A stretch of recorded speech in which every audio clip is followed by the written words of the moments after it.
KFI AM 640. You have Dr. Wendy Walsh with you. This is the Dr. Wendy Walsh Show. Before I talk about love and the 5, maybe 6 myths about love that often keep people single, I want to make sure that I say one thing about my last segment where I was talking about talking to kids about highly sensitive things.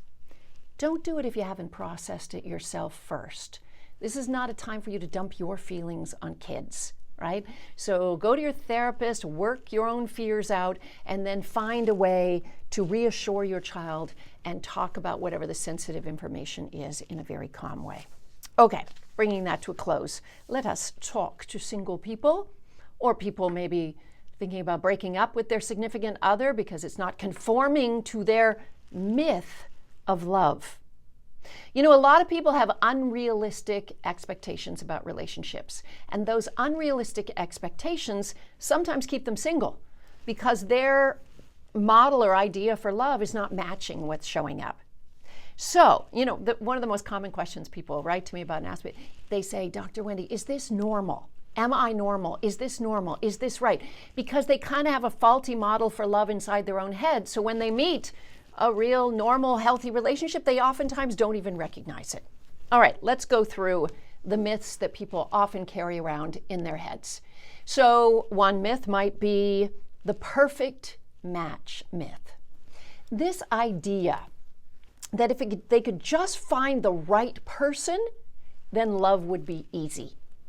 I remind you that love is far more about skill than luck. And if, in fact, that you learn those relationship skills, then, and you should get better and better with each relationship, and if you're not getting better, you might want to see a therapist and learn some good relationship skills, you will find that there will be more people who might feel more perfect to you, right? There's this myth that if you choose well, love will be easy. But actually, love is always hard work. It's two people tangling together, right?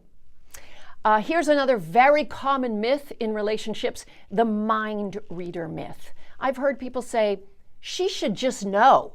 He should just know. I shouldn't have to tell them. Yeah, because people don't read each other's minds.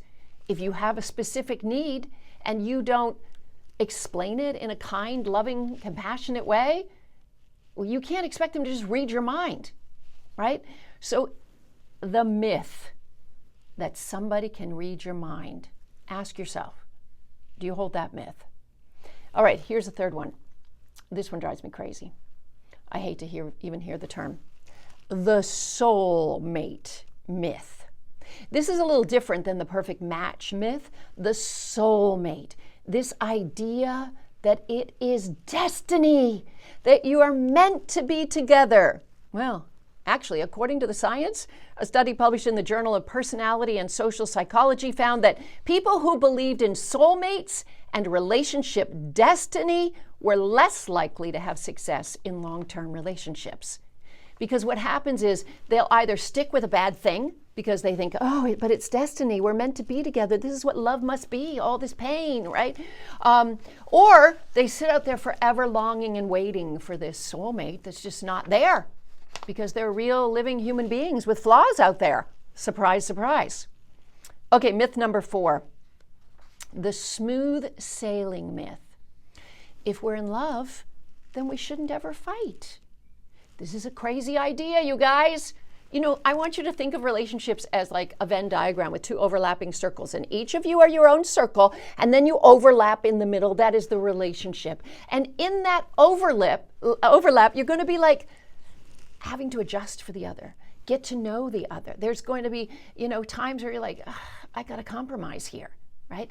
You're going to argue. You're going to fight sometimes. It's not about how often you fight, it's about how you fight, right?